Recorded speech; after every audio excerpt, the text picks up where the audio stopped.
Magandang araw po sa inyo lahat. Ako po si Maron. Ngayong araw na ito pag-uusapan natin mga nagpakalat ng fake news patungkol po kay Vice President Sara Duterte. Walang iba kung hindi itong salot sa ating bayan na aktivistang si Teddy Casino.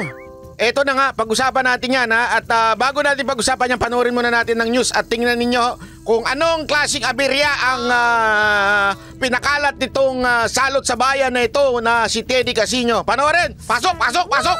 Hiniling ni Vice President Sara Duterte na maimbestigahan ng isang viral video kung saan nabanggit siya bilang dahilan ng pagsasara ng Commonwealth Avenue. Itinanggi niya ring dumaan siya roon kaya umaksyon na ang Quezon City. Ayun! Umaksyon na! Sa video na ito na kumalat online kahapon, nakaharang sa westbound lane ng Commonwealth Avenue. Alam mo, isa lang yung wish ko dito ha. Isa lang talaga yung wish ko dito. Alam mo ko ano? Ang wish ko dito, sana yung nag-video, nagpakita. Kasi pahiya siya eh. Diba? Pahiya ho yung nag-video eh. Sana nagpakita man lang ano? Diba? Magpakita man lang. Sana. Ewan ko ba dito? Mobile car ng QCPD. Ano po reason? Sino po ito? Sino? VP. Pagkakagit lang po. VP Sara?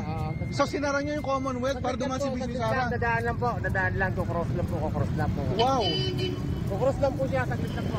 Kokross si VP Sara, sinara niyo yung Commonwealth. Ang lalaking kausap ng pulis. Parang kaboses ni Colonel Lebria. pero hindi po siya yan, Kaya nga kung sino man yung nagpakalat ng fake news na yan, di ba? Di pahiya ka. Buti hindi ka nagpakita ng mukha. Di sana sikat na sikat ka ngayon sa kapalpakan mo. Sunog na sunog ka ngayon, di ba? Wala eh. Sinabi pa ang nakuhang impormasyon sa mga nakahintong motorista. Si VP Sara, tatawid! Nagmamagaling ako! Nagmamagaling ako! Nagmamagaling ako! Sabi ng Office of the Vice President sa isang pahayag kahapon na walang kinalaman si Vice President Sara Duterte sa insidente sa kumalat na video. Mahina daw yung audio. Totoo ba mahina yung audio? Patay na lang natin. Tigil na lang natin to. Mahina naman pala eh. Ayoko na. Tigil na lang natin to. Mahina naman pala eh. Ano ba talaga? Ang gulo-gulo naman eh. Mahina ang audio ng video eh. Patay na natin to.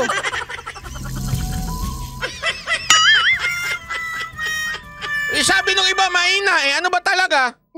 Ginagalit nyo ko eh. Malakas ang boses ko. Eto, mahina na boses ko. Eto, okay na ba to? Okay na ba yan? Masyado kayo eh. Niloloko nyo ko eh. Sige. Tuloy, Banat Bay.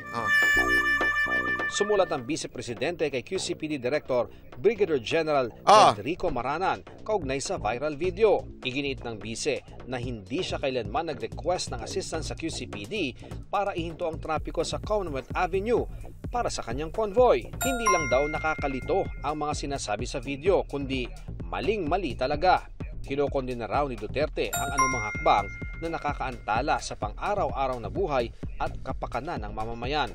Dapat daw imbestigahan ng QCPD ang insidente at papanagutin ang mga responsable sa kanilang aksyon at itama ang maling impormasyon at isapubliko ang tunay na dahilan ng road closure kasama ang pagkakakilanlan ng VIP. Humiling din siya ng public apology mula sa pulis sa video at sa QCPD Director.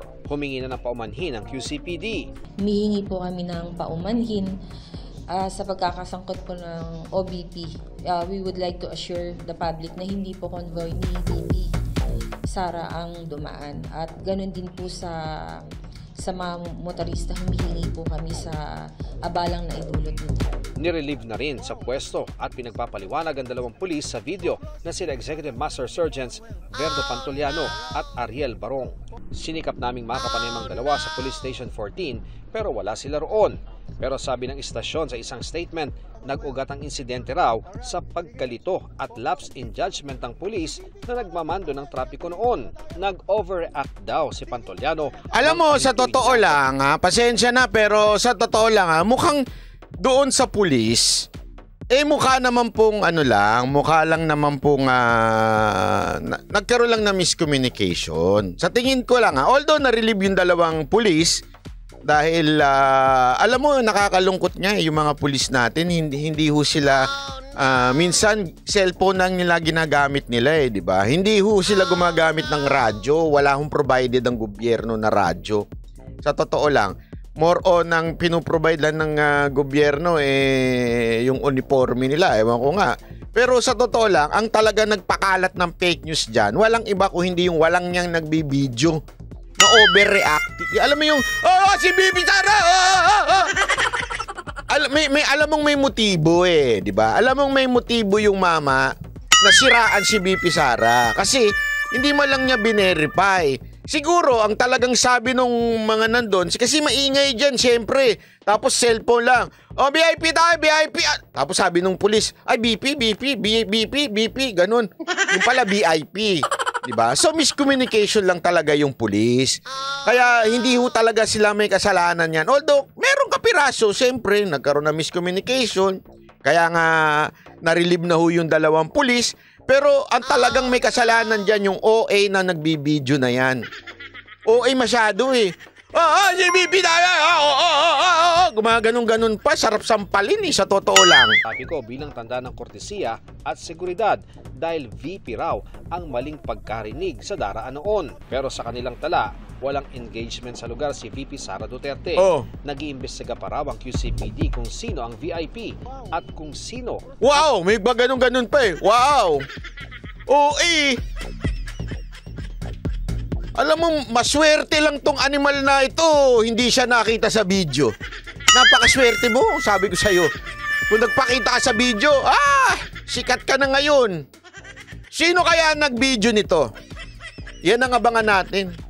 Vice President Sara Duterte, pag nalaman nyo kung sino yung nag-upload ng video, i-post nyo, ipaskil natin lahat, Hindi, kasi masyadong OA eh.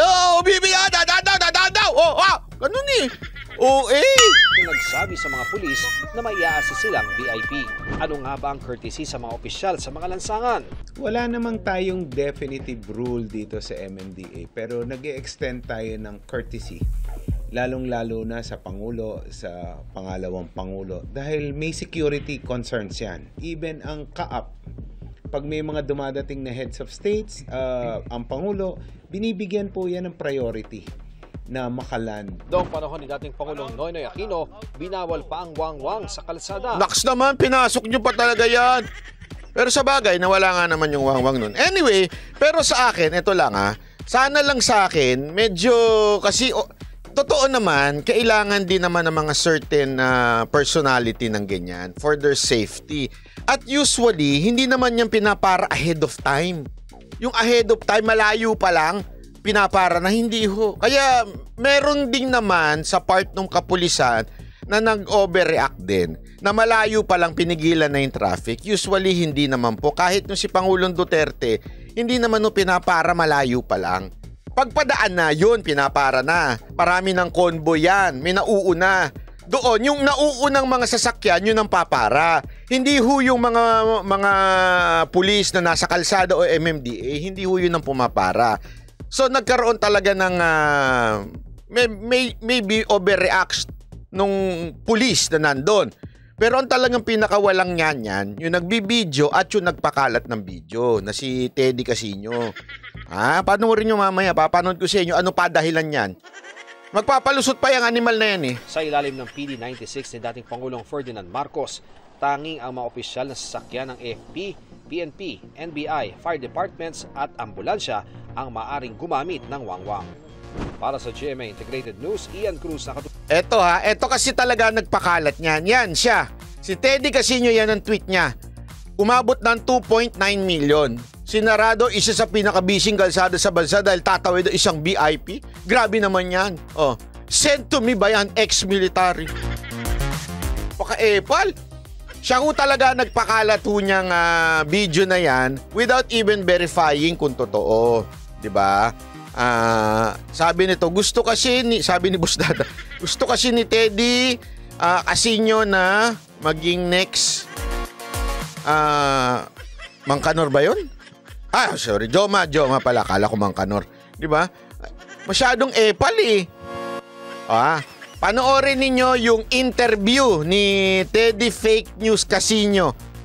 sa isang radyo at pakinggan ninyo kung paano niya pa binigyan ng justification yung kanyang pagpapakalat ng fake news. Sir, magandang umaga po. Good morning.